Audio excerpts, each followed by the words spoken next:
This is a very special episode for me today, something truly near and dear to my heart. Not only is this the first podcast episode for me here at Transcend Media, I get to have not only my friend, mentor, business entrepreneur, candidate for mayor, successful. Everybody in Tampa Bay knows this person and past Tampa Bay. Let's go. I get to have my great friend, which is a huge deal because his schedule is busy, Mr. Gary Hartfield in the building with us today. Oh, wow. Thank you, Mark. I appreciate that. Man, Yeah. I appreciate you coming on here today. Absolutely. Yeah, it's my pleasure. Man, listen, so today you're running for mayor, right? Yes, sir. We're running to win. I love it. Running to win. Yes, sir. And so a lot of people here in the city of Tampa, they know you as a businessman. They know you as an entrepreneur, author, father, philanthropist, nonprofit owner, nonprofit CEO, board member of so many great organizations. But who is Gary Hartfield before all of this success? Before all of this success, my path looked like an introvert. I am a true introvert. Most people do not know that about me. My comfort place is being at home on the sofa in front of the TV watching Martin. Wow. But I have this unique ability that's evolved into what's called an ambivert, right? I flip a switch, I show up in the community, and I'm able to do the things that are necessary to help move our community forward. So as a father at 15, what did that mean? During that time, Mark, I was the leading receiver in Northwest Florida. I was playing both football and baseball. I was kind of just coming into my own. I was a sophomore in high school. And to be totally honest and transparent, I was a virgin. I had never truly experienced physical intimacy, right? So I'm just being transparent because I think this is important, not only for adults, but for our young adults as well. So my interaction with this young lady was new to me. And I didn't exactly know what I was doing. And it's kind of funny, right? But let me tell you the story. Let me hear it. My mother and father called me into their room after football practice. It's in the afternoon, maybe about 6 or 7 in the afternoon, in the evening. And they say, Gary, we hear this young lady says that you're the father of her baby. Wow. And at 15 years old, I'm sitting there and I'm looking, right? And I don't know what to say other than just to be honest. So my mother's on one side, say where you are. My father's on my right-hand side. And my mom asked me the question, but I could see my dad kind of trying to understand better where I was going with the story. So as I'm trying to explain to them that I didn't want to literally say that I was a virgin, but at the same time, I had to tell them something, right? And the only thing I knew to tell them was the truth. So my mom asked, well, what happened? And I explained that we had sex, and I wasn't sure, Mark, if anything came out. Right. And my dad, I'm literally going through puberty, Mark. My dad, I could see him smiling on the other side of me. And I put my head down and I explained that sometimes something would come out and sometimes it didn't, right? So fast forward, fast forward 9 months later, I'm a father. My daughter was born August the 11th and my birthday is August 17th. So we were not even 7 days apart. So she was born and I was 16, I think I was 16 years old a week later after she was born. Wow. So that shaped who I became as a young man. So what was great was that we had parents that were real parents and grandparents, right? So they stood in the gap because my daughter's mother and I were both kids. So August the 11th, she's born. A week later, I turned 16. And my parents, and which were now grandparents, helped us navigate what it was like to be parents now. What they did, however, was amazing. They stood in the gap, meaning they took care of our daughter until we were old enough to understand the responsibilities. We were both young. We were both 15, 16 years old. And so we had no idea we were kids ourselves. So as we transitioned and into high school and into college, my daughter, Ashley, every summer she was at Florida A&M with me. Wow. And as I was able to continue to grow as a student and later as a professional, Ashley moved in with me permanently, grew as a young lady, and then ultimately transitioned to Florida A&M University, where she completed her undergraduate degree. Man, round of applause. Yeah, thank you. Wow. So I obviously knew you had a child early, but at 15, like, I feel like, and I'm on the opposite end because my mom had me at the age of 14, and my dad, who I call dad, was there at 15 years old. Yeah. I never knew my biological father, but both parents were there since day one. And I know I wouldn't be where I'm at today if my parents weren't in my life. They could have easily gave me up for adoption, abortion, and same thing with you. Yeah. You obviously, your parents knew you had a successful path. You talk about playing sports.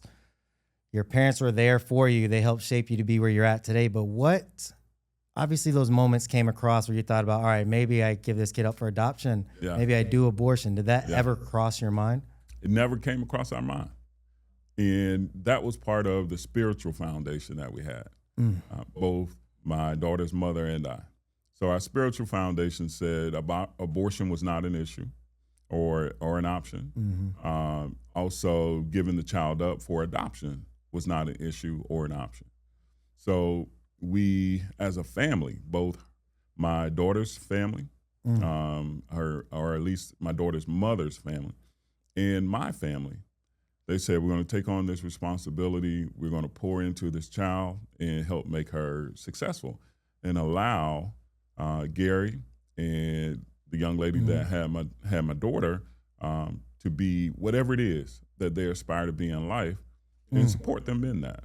So abortion was not an issue or an option. Wow. Or adoption was not an issue or an option. I think many people wouldn't ever imagine or think that Gary Hartfield had a kid at 15. Yeah. Not only that, you must have been a great athlete because the first time you had sex, you got somebody pregnant. Yeah. Man. I know, right? That is, so then I got to bring in, don't want to change topics too fast, but how afraid were you the second time you were with someone? Yeah. So it really changed my perspective, right? So I'm literally just coming into my own. When I transitioned from middle school into high school, I played quarterback for our JV team and then moved up to varsity. Most of the young men that transitioned with me from middle school into high school, they played either JV and transition into varsity or went straight to varsity. Wow. We were that good. That being said, we won state. Right. That same year, 2A championship. 2A. And we were really, really great athletes, so much so that I can name at least 10 young men that I went to school with, probably within a span. If I graduated high school in 88. So within a span of from 87 to say 92, at least 10 or 11 young men that went on to play in the NFL, played D1 football and played in the NFL. So you were a father. I was a father. Athlete.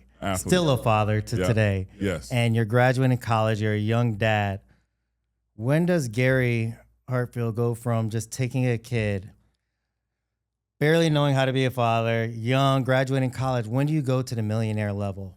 What happened in between graduating Florida A&M to when did Gary Hartfield become that millionaire, that successful entrepreneur that he is today? So it looked like pretty much the track that most people follow. This is what society tells us, Mark. Society tells us that we go to school, we get a good job, and we work for someone else and make them a millionaire or multimillionaires, and we retire. Right. That model during that time was changing. The defined benefit or pension plans that people enjoy were going away. They were transitioning into 401k plans. The loyalty that corporations had to individuals and families was going away, right? So what I saw, and this was a little different for me, when I started looking at my trajectory as a young Black man, I wanted to know not how I get a good job and work for someone else. I wanted to know, how do I run the company? Right.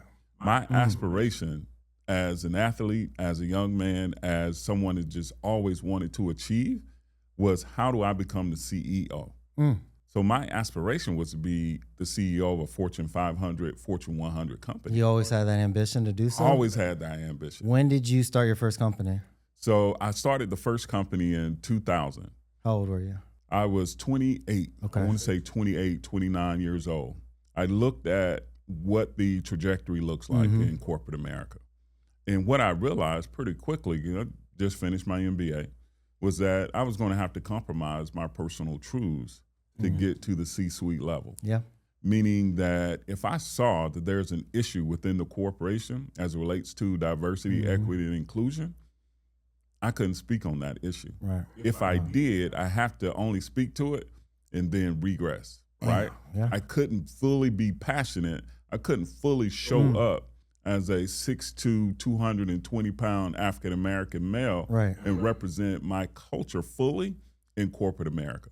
And I understood that early, because when I would walk into the boardrooms for the management training programs, I would notice how individuals would shift.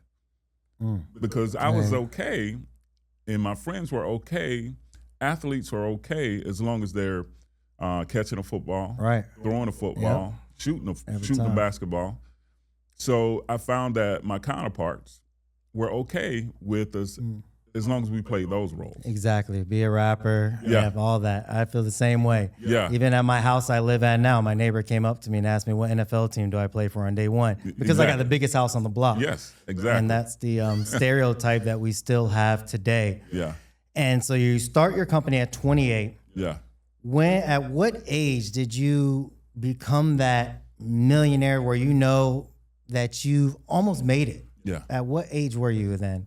So there's two parts to it. So one part is generating revenue that equates to $1 million. Correct. Right? 100%. Then the other part of that is your balance sheet net worth, where you have enough assets as opposed to liabilities that your final net worth on your personal balance sheet equals $1 million, $10 million, $1 billion, whatever that number is. Right. So I had to understand there was a difference between making $2 million a year in revenue. Yep. And walking away with it. And walking away with it, right? And then when the banks asked for my personal net worth statement, my personal financial statement, that's my balance sheet, right? That's where I show your assets, my assets, right? And my liabilities. And my net worth at the end of that statement should be 7, 8, 9 figures, whatever that number is. But that's how you show that you're actually made it as a millionaire, as a 7-figure earner. So that being said, our ability to generate revenue was one thing. Then we started to look at the landscape. What a lot of entrepreneurs fall into, and I find this a lot with even doctors and lawyers, is that they do not want to own assets. They want to run a company, right? They want to run their family practice out of their office that they lease. Dentists want to run their practice out of an office that they lease. Lawyers want to run their practice out of an office that they lease.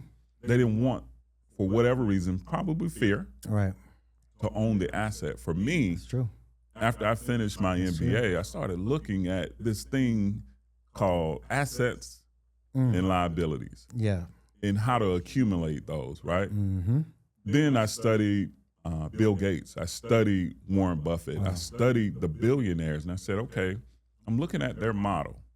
It's a hub and spoke model. In the center is the hub. Yep. Always in that hub, Marcus, guess what? The assets. Real estate. Every time. Every time. That's why it's my biggest thing I have. Real estate. I love real estate. Yeah, absolutely. Like that puts a smile on me. I own 80 plus just apartments. Yeah.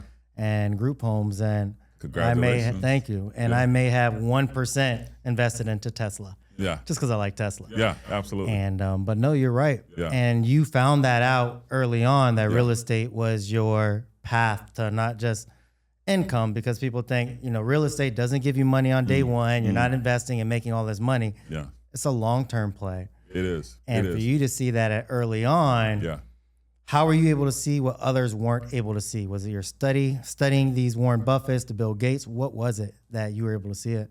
Two things. One, reading. Any successful person, not just rich, but a successful person that is wealthy, that has a legacy of pouring into others and creating other rich and wealthy people, who has a legacy of impacting the community that looks like the philanthropy, right? That looks like giving of their time, talent, and treasure. They read. It's fundamental. The other part of that is being willing to do hard things. Investing in entrepreneurship, investing in real estate, investing in anything, taking that step where you don't see where the next step is. You just have to believe either God's going to teach you how to fly, or he's going to put that another step out there for you. That's probably the hardest part. So one, being willing to take risks, and the other, you have to read. You have to read. So now what's richly available, and you do a great job at this, is you post on social media. 4 times a day at least, try. Exactly. And you're giving away the game, right? Which is very rich. And that's how you're giving that's tithing, right? You're pouring out your time, your talent, and your treasure. That's literally time, talent, and treasure that you're sharing.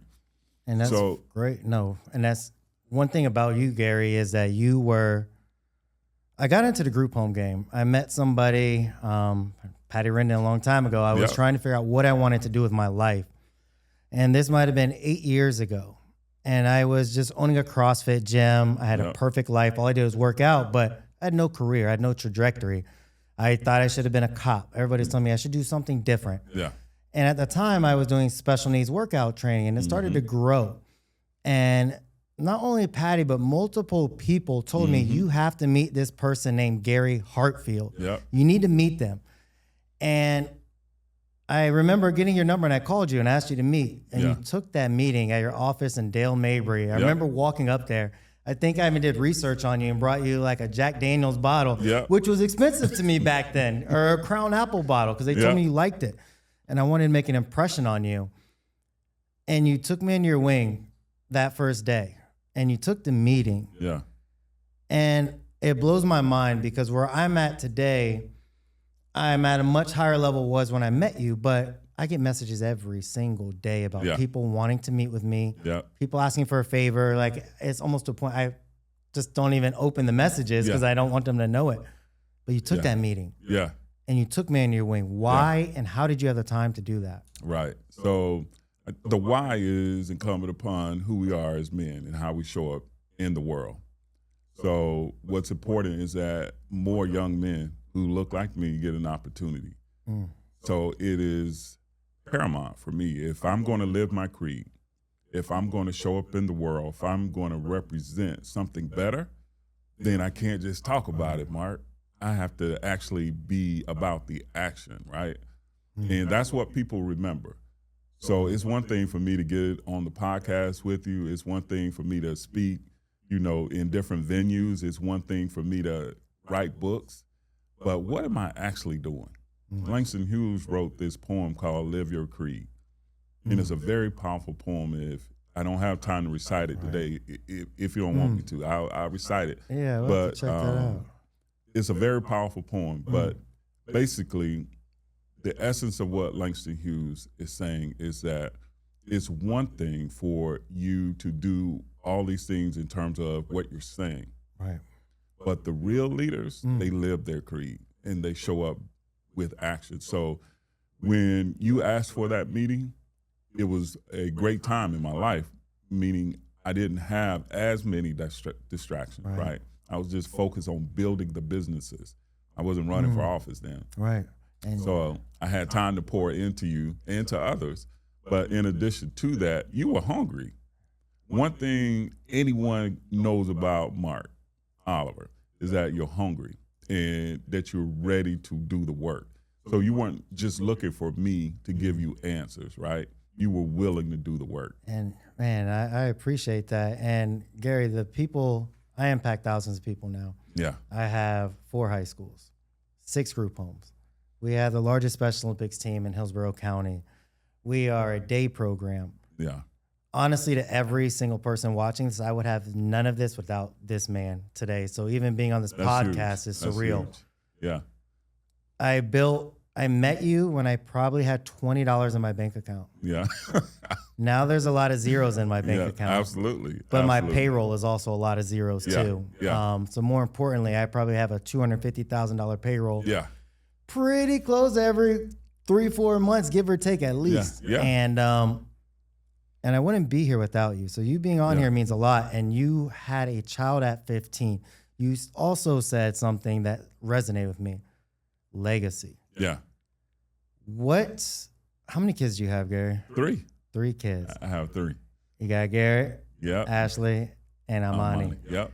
And all 3 of them are doing amazing things. Thank you. Thank you. You know, Garrett is going to Jesuit, right? Yep. He's at Jesuit. Yeah, Amani, USF. Yep. Ashley doing her thing, also running for office. Yep. And one thing that I noticed, and I've able to witness this for sure, is whenever I came to an event, it's not always about you. Mm-hmm. You can really read the room and you can learn about somebody Yeah. by what their kids do. 100%. The way your kid looks at you and they all respect you at any event I went to, it goes to show just who you truly are. Yeah. Thank you. And I know that really means a lot because they have so much respect for you. And as we're talking about legacy, what is it that you think they would say about you if you were to go away tomorrow? What would they say? You know, I've often thought about that. And so what I work to accomplish is what that epitaph would be if they had to write something on a tombstone or if they had to get up at a service and say about their dad. And I've always, up until this point, Mark, not really been sure about what that would be. I was thinking maybe Mark or Hector or Roberto or Andrew or one of the young men or women that I've been able to help along the way. Maybe they get up and say something. Right.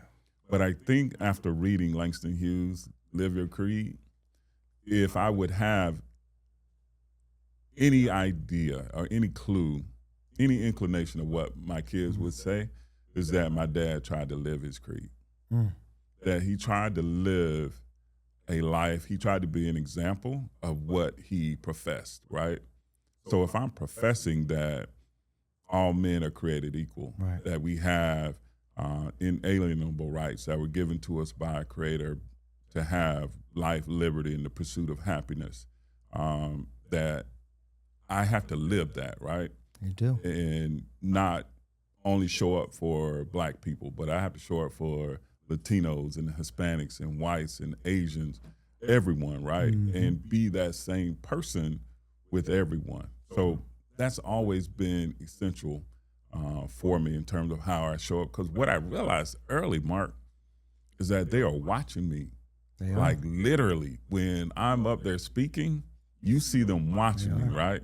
So at home, in every other venue that we're at, I can literally see Garrett, my son, looking at my tonsils. Every word that comes out of my mouth. My daughter Amani, my daughter Ashley, the same thing. They are listening. They're paying attention because they are self-actualizing. They're trying to figure out how do they show up in the world. So it's my responsibility as dad to lead the way. And there's no denying those kids either. They look just like you. You can see them all in you. And I will give you that, Gary. Like, you're older than I am, and you are a mentor to me. You've changed my life. You've changed my high school kids' lives. Because of you, I wouldn't be there. And I said that earlier, but I truly mean that. Whenever you read somebody, look at their kids and how they look. And I seen that before you were running for office. And one thing I will tell people, if they were to ask me one word about Gary, who is Gary? I'll say intentional. Yeah. A lot of the things you say stayed with me. Yeah. Everything you do it for a purpose. Like Gary doesn't do things just to do things. There's intention behind it. And I don't think you understand how strong your words carry. Even I remember 5 years ago, you told me this was a year of you were planting your seeds and then you were getting ready to harvest. Yeah. That was 5 years ago. Yeah. 5 years ago, you were working out with me in my garage, telling me you're planting your seeds. Yeah. Now you're harvesting all these relationships. How do you see that vision? That's something like a Steve Jobs, like a Bill Gates. You see things even past that I can't see. Do you attest that to your parents? Where does that come from? I think it's partly from my parents in terms of the spiritual foundation. The other part of that is that it is a spiritual and a natural law, right? So you reap what you sow. You do. That's the theology of retribution. Most of the time when you hear it negatively connotated, meaning they're going to get bad stuff happen to them because they did stuff, bad stuff to people. But it also acts in the reciprocal, meaning when you do good stuff, when you plant good seeds, there's no other choice but for you to get good fruit from that, right? That's true. So either you inherit that directly, or guess what? Ashley, Amani, and Garrett inherits that, Very so true. one of the things as I studied, right, and I read and I'm looking for, what's that immutable truth? What is going to stand no matter what, right? What Jobs said, what Buffett said, what Gates said, what Oprah said, what Tyler Perry said, that may or may not work, right? But here's the magical, majestic, immutable truth, and it never changes. It's God's word. Wow. Yeah. And that's deep. And wow. And something else, I want to run by you. I was reading a quote the other day. I listen to I'm very big on motivation, listening to speakers all the time. Some of the people I listen to are controversial. And I was listening to this podcast, and it was with Alex Hormozy, who's like my generation, very up and coming. He's all over the internet. And Tony Robbins. All right. The older, everybody knows him. He's the guru. And one of the things they were talking about resonated with me. Tony Robbins was almost mentoring Alex, who is 36 and he's super successful. And it went back to me, I'm 33, very successful. I probably don't have to work anymore, but I'm not going to stop. But also, Tony, there's this saying where it goes, fuck happiness. Yeah. And we feel like we have to suffer every single day. Right. And I do personally. Like, I can't sleep if I'm not working, almost to a point where I just work nonstop. And I do things just because I feel like I have a duty. Tony Robbins brings this different approach. He was talking about, don't say fuck happiness. I don't even curse that much, but that was the word, fuck happiness. He says, you've already built it. You should be able to be happy. Yeah. And I feel he talks about how we hypnotize ourselves.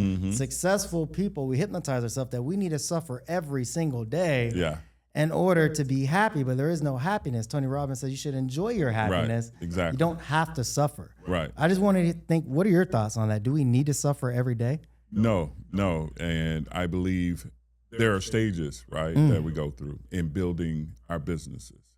So there's the learning stage. Right. So learning usually is structured, right? It's the Florida A&M, it's USF, it's your actual bachelor's, master's, PhD, whatever degree you're pursuing, right?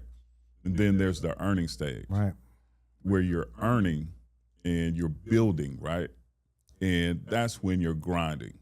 And that's a natural stage, and you should grind. You should build. But then there's the final stage. That's the returning stage. And I think that's where the real happiness should show up. Because now you've been able to build. You've been able to successfully invest, put away the resources for you and your family and for the next generations to make sure, next 3 generations to make sure they have what they need. So they don't have to grind as hard as you had to grind. And I think that's something I struggle with. Like I feel like a lot of young men, like men in general, we are supposed to provide regardless if you're sick. Yeah. Mom, dad, whatever's going on in your life, you're supposed to work, dude. Nobody cares, even as an athlete. Yeah. You're supposed to perform no matter what. Hurt.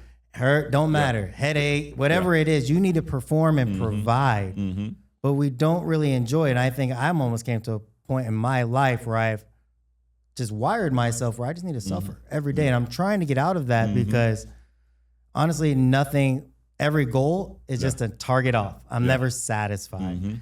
Have you got to that point where you're able to sit back and actually soak it in and enjoy those moments? So as we were talking about, like there's the learn, earn, and return. Right. So I believe in the returning stage, that's where your happiness come in. However, I always tell people that, and I use this analogy, in the jungle, there's a lion. Always. And he's the king of the jungle, right? And men, for the most part, we're built that way. Right. Have you ever seen a lion retire? As long as a lion has breath in his body, he's hunting. And that's what we do, right? But I think in the returning stage is that our hunting now takes on a different form because we're wiser. We don't have to hunt and build based on operations where we're exchanging sweat We learn how to build for an outcome, right? Now we're exchanging equity for an outcome. So our equity looks like our ability to think through, I don't want to own and operate healthcare facilities anymore. Right. Because it requires 24/7 responsibility. Yes, it does.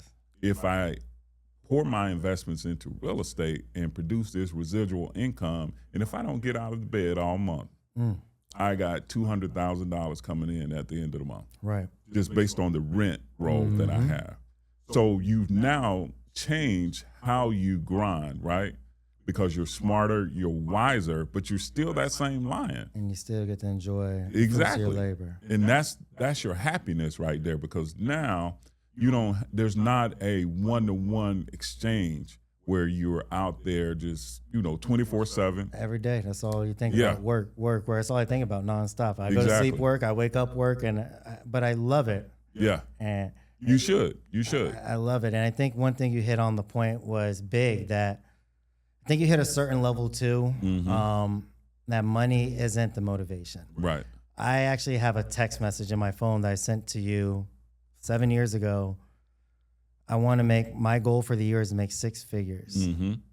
Now I want to make like 6 figures a week. Yeah, exactly. And for me to be able to just see that, to have that target, that objective, it's still just never truly satisfied. But those targets kept me wanting to get more, and more. And I had a why, right? And I loved what I did. It wasn't work. It wasn't ever that. And for you, I believe everything you do is about passion. It is. You built a multi-million-dollar company. We don't need to say how many zeros are on your track record, but you built something that's going to live on forever.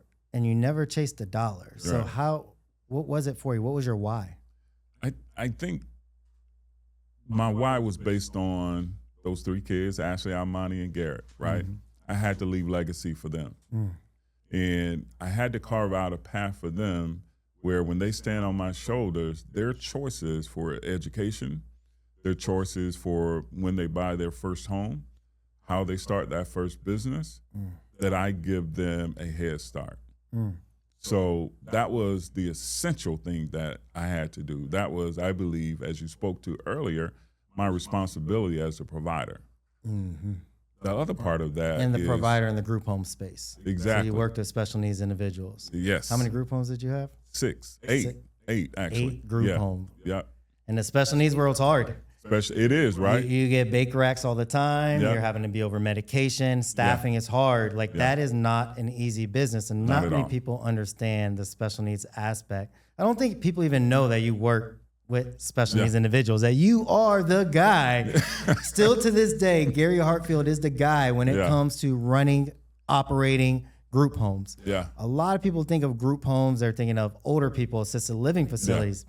You work with the developmentally disabled population. That's the proper term. Yeah. But the term everybody knows, special needs. Yes. And that takes a genuine, different type of person. Did that make you patient working with the special needs population? Yeah. So working with the special needs population, to be honest, that was my sister's passion. Really? So in high school, she literally worked for the local ARC, the Agency for Retarded Citizens. That was the name of it back then. Wow. So that was her passion, Mark. So when we started the business, before she passed away, that's what she wanted to do, right? Wow. So when I picked up the mantle and decided to live and carry her legacy, I had to now understand, embrace, empathize, sympathize, and show up in a very real way for the elderly and the developmentally disabled population. So I learned how to show up in that way. So I had to learn how to be a boss, right? Yep. How to be a good steward of those monies that we receive, because we got to make payroll. Yep. And it's a lot. I think everybody wants to open a group home too. Yeah. And for you to do it, not even having a passion behind it, running a group home is stressful. Everybody thinks, oh, I make all this money. Yeah. They see the top number, but they don't understand you're working 24/7, 365. Absolutely. I can't tell you the last Christmas I had off. I have 6 group homes now. You helped me open my first group home. That is not easy. And you can't do that chasing a dollar. Yeah. Like, you really have to be passionate to own group homes, and not just own one group home, but to have multiple. You're getting audits from the state. They're coming in every month. If you're just about the money, you're going to get shut down. Yeah. You are taking Medicaid dollars. We're getting Medicaid dollars. Yeah. So our job is very scrutinized. So you ran a very professional business doing that. Yeah. It was very difficult, like you said, very rewarding, because what happens is your family becomes extended. Yep. So my immediate family was my 3 kids, and when I was married, my ex-wife. That was my immediate family. But for the clients that I served, they became a part of that family, right? Wow. So when they were doing well, we felt that. Every time. When they were not doing well, They breaking everything. that. When they died, Yep. And that happens. we feel that, right? It's an essential part of what we do. It's going to happen. Yeah. So now your extended family looks like not only your clients, but the 50, 60, 70, 80 people that are working for you and more. Right. That becomes a part of your extended family. So now, as the provider for your home, you become a provider for that business, right? Every time. So that same instinct to protect, to provide for your family now covers your business. Yep. And every time, and you hit it right though, protect. That's why I want to hit you there, because you saved my business. Yeah. You started it, you saved it, you fixed it, you flipped it, and you built it bigger. But you saved my business. I remember I called you one day for advice because I had an employee the first time. On day 1, you told me, get workers' comp, get liability protection. I'm like, nah, I'm too cheap. I'm trying to start my business. I need to make every dollar. I had 1 home. I let an employee go. Employee got angry. They called everybody on me. I didn't have all the workers' comp coverage in place. I called you about in tears because I was being told what was going to happen. And you said, I told you on day 1 to have it. But I called you because you were also in insurance. You ran an insurance company. You said you need to protect yourself. I didn't want to. And I almost lost everything that I built. But you were able to help me be able to move forward and tell me the importance. So you had an insurance company too that focused on special needs. So the insurance company we built based on the idea of diversifying wealth, right? So just like with the issue that you ran into, when there's an issue and God forbid that goes away, that opportunity, that business goes away, then what do you have, right? You have nothing. But if you diversify, you own the real estate, you have another business, so you have diverse interests where if one thing goes away, your whole ability to generate and develop wealth doesn't go away. So we built the insurance company based on that premise, where we have the center hub, which is our real estate. The businesses became the spokes. So everyone thinks that your entrepreneurial endeavor, the business, is the hub. Absolutely not. Real estate is the hub. 100%. The spokes is your business, your investments, and those other things that you do to generate income or generate revenue. Those are the spokes. But when we looked at it, we built the insurance company because we realized that providers throughout the state of Florida had a big heart, right? And you have a big heart when it came to serving our clients, right? With especially fit, with working out, with taking care of those clients. But the other part of that was, how do you run a business? Right. So I was able to bring that acumen through the organization that we created, Empower Florida, and also through the insurance company, where throughout the state, we go from Miami to the Keys to Jacksonville. Literally, I'm driving, Mark. When we talk about that hustle and that grind, You got it. that's where I was. And I was in my 30s, just like you are now. But I understood that was my season to earn, right? So I was earning and I was grinding. If it meant 16 or 18-hour days, I did it. So I can't be a hypocrite and tell you not to do it, right? No, I'm not stopping too. But one thing I think we do have in common too is you've seen an opportunity. Yeah. Exactly. And one thing I learned from you was developing like this ecosystem of things where everything ties in together. I never knew I was going to work with special needs people.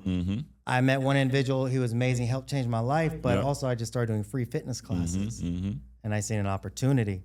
I got into the group home field and I had the largest free fitness classes, but what I noticed, there wasn't many men in my field. Yep. Exactly. So I didn't have to be the best. And that's why everybody recommended me to you. Yeah. There wasn't many young men, you know, and that look well put together and were athletes. So I was already standing out amongst other group home owners. Yeah. Then when you had the group home, I had the day program. And then a day program you also get paid for, but if you live in a group home, which day program, you know, your choice are most likely going to go to. Which transportation company you're most likely going to use, right? Then I started owning other houses for other areas that go into this business and the healthcare. So it all kind of coincide. You built relationships. You did this too with the insurance. Like everybody in the field who had a group home was using your insurance because you went after that little niche. You seen the opportunity. Absolutely. And you took it. People can call you whatever you want, but you can't call Gary Hartfield stupid for taking an opportunity. Exactly. And I learned that from you. I learned to maximize. I went to diversifying because I had all this money over here that I was making from the home, and it's great, but you could shut me down at any given moment. So then I shifted and opened a school. Well, now I got this money here. Then I started buying my real estate and apartments. So now you can take this, you can take this. I'm still surviving. Maybe not as strong, but I'm surviving. And I learned that from you. I also learned from you as you put everything together, you seen the opportunity. And I literally, I'm not gonna lie, studied you. What did Gary do? And I wanted to do it just with a little bit of more modern pizzazz. Yeah, I get it. And it really helped me get there, man. And your thoughts, even when I bought my house, I talked to you. You talked before about you want a place for entertainment of people. You need a home where you can entertain people for the future. I'm taking this in at 30 years old because you tell me. I went and got the $1 million home. I have a wedding venue now, a basketball court, and I have fundraisers there all the time because of your words. And man, you're brilliant. You're ahead of your time. You're running for mayor. You have such a big platform. And one of the things I want to ask you, what is one of the biggest things you want to do at Tampa with your platform if you become elected? What's important to me is what we were able to share with you, Mark. Imagine if we could do that in the city of Tampa and create an economic base of entrepreneurs, of business owners, of community leaders that do that very thing, right? Where we go out and we build and we expand, but also in that same breath, we're pouring right back into the community because that's what you do. It's an essential part of who you are. And I take some ownership in being a part of that. But think about it, Mark. If we're able to duplicate that model, not by our words, not by the books that we write, not by the podcast show, but by our example, by the legacy that we lead, by living our creed, that reshapes Tampa. That reshapes our community. That reshapes families. And if we have the platform, we should reshape the state of Florida. We reshape this country because the model changes. It changes from greed and capitalism to conscious capitalism. Right. It changes to us figuring out a way to grow, to expand, to aspire to whatever level we want to aspire to, but in that same breath, we are finding ways to give back and to pour into other people. Because there's no way one individual can own and control all the wealth, right? Can't do it. So if we allow others to do that, right, to grow, to expand, our tax base widens.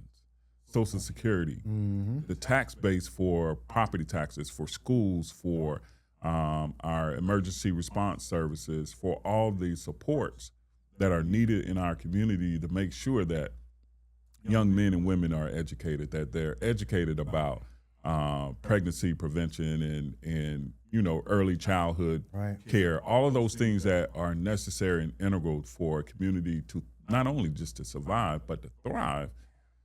It's not a complicated math problem, right? It's going to be crazy. It's just a simple solution by living your creed, you know? You do what you did with me and help me build what I built, and you do that for the city of Tampa when you're elected, we're going to be having everybody's driving Lambos. It's going to look like the hotel of Dubai. It's going to be gold everywhere. And I can't say that and say that jokingly, because what you did for me built thousands of people in generations.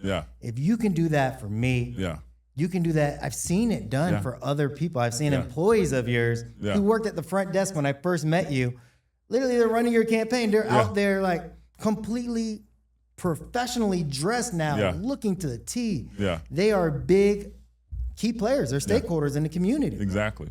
If you can do this with me, I've seen it. You've done it with other people. You've changed their lives. You've done it with thousands of people, their youth, your kids at the age of 14. If you can do that with me, them, being a father at 14, what you can do at Tampa, I think, is limitless.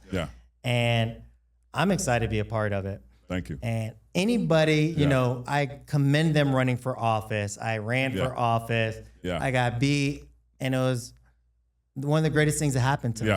Running for office is very difficult. It is. It is. But running for office too, you know, there's tons of people running, and in your spot, you have a legitimately strong chance of winning this race. Yes, sir. Not just being in the race. You got a strong chance of winning this race. Yes, sir. We're going to get it. And that is different. When I ran, I thought I was going to win, but I didn't have a strong chance. Okay.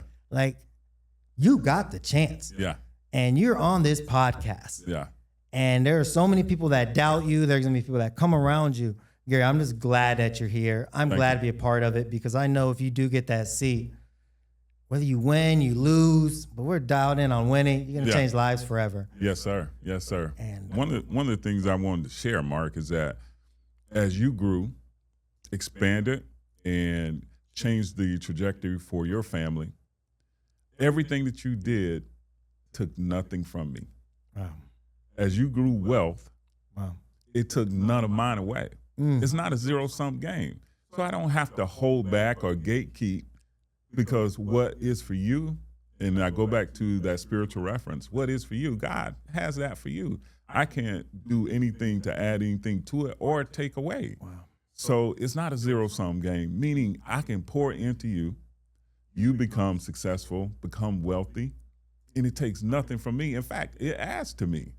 Imagine that kind of legacy. And we developed that same type of mentality here in the city of Tampa. I don't think it's calculus. I think it's just living your creed. Wow. And 100%, like even you hit it, like we're building, we can talk forever, but you're building you build a company, you get employees, you start expanding more and more and more. But now you've developing people, you're not just multiplying, you're quadrupling. Exactly. Because you poured into me. You got me to believe bigger than what I could see. You got me to build from $5 in my bank account to the zeros in bank account, from no group homes to 6 group homes, 1 house to 80 houses. You did that for me. And everybody that's a part of me now, they're going to be supporting you. Because they believe in me, now they believe in you. Thank you. And so that is literally, you have an army. And every single person you pour it into, you have that army. You're not coming from political money. You're not a polished politician. But you really have a legitimately, like, I just see it as a bunch of minions everywhere now because of all the work that you've poured into people. my people follow me. Yeah. They follow you. And I truly, man, I thank you. Yeah. Thank You're you. welcome. Thank you. Appreciate Thank you coming on the show, coming Yeah. on the Transcend, bro. And we behind you. Thank you. 150%. Let's get it. Let's get it. So, bro, I love it, man. And I love that you talk about winning. Yeah. You know, I feel like that word, you know, we're not doing it just to do it. Yeah. Like you're running to actually win. Yeah, absolutely. There's no other alternative. There's not, you know, being second in a 2-man race. How bad do you want it? I want it bad enough that I see the change ahead of me. I see the next steps in terms of transition planning. I see the next steps of what Tampa looks like as it relates to workforce housing, what it looks like as far as transportation, what it looks like as far as small businesses thriving. I see an identity for Tampa that hasn't been defined yet. You think about it all day? All day. Dream about it? Yeah, First absolutely. thing, everything you do is about this. Absolutely. And it's bigger than you. It has to be. It 100% has to be because, like you said, running for office is hard. What it helps you to see, and this is one of the most disappointing parts about running for office, you actually see who your real friends are. It's true. It's one thing for your 100%. friends to say, man, I got you. It's 100%. But when you make that phone call and say, hey, I need for you to pour into this campaign, I need you to write a check, then you get a chance to see who your real friends are. Yeah. So you have shown up. A number of other people have shown up and have been real friends. But that's what's hard about it because you have to deal with the disappointment, but you have to keep moving forward. And I see it, like they see this. Everybody says, Gary, you know, you come up, you speak so well, you look so well, you're so presentable, you're the great father, you know, you look like the teddy bear almost to give or take, right? But deep down, you're lying. Yeah, You're the you have lion. to be. You have to be. And you're not getting up, you're getting stronger. Yeah, absolutely. And I think for what you're doing, you got to be that aggressor in the jungle, and bro, you're gonna be relentless. I'm excited for it. Yeah, you have to be, and I look forward to it. You don't want to have people pull you by the horn, but sometimes, you know, when you poke the bull, you get the horns, right? That bull's gonna come out, Yeah. and they don't know it. And Exactly. I love it. Right. That bull will. He's strategic. He's smart. Appreciate you, bro, man. Yeah, Thank you so exactly. much for coming It's been out a pleasure. It's been to a the pleasure. Mark Oliver Show here at Transcend. Gary, you're gonna do great things as you always have. Thank you. People are always gonna be following Appreciate you. you. Your name, it's a legacy. Thange you. I appreciate that. It's gonna live on. Yeah. Once you pass away, it's gonna live on while you're here. It's gonna continue to live on. Gary, you're gonna be Tampa. Yeah. We appreciate you, bro. Let's Thank get it. you. Let's get it. Man, that's a double wrap.